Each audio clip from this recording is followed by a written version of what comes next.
पंतप्रधान नरेंद्र मोदी कोइंबतूरमध्ये उतरण्याच्या तयारीला असताना तामिळनाडूचे मुख्यमंत्री के स्टॅलिन यांनी त्यांच्याकडे मागण्यांची एक महत्त्वाची यादी पाठवली आहे।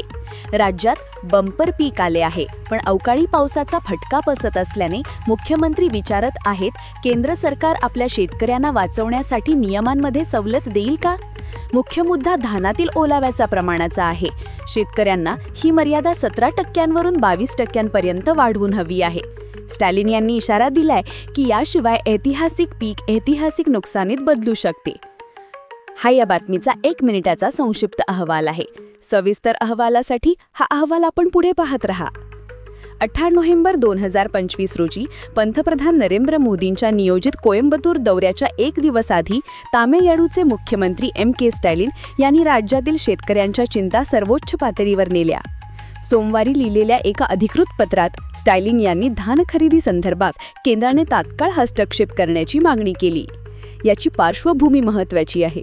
तामिळनाडूमध्ये या कुरुबाई हंगामात बंपर पीक आले आहे।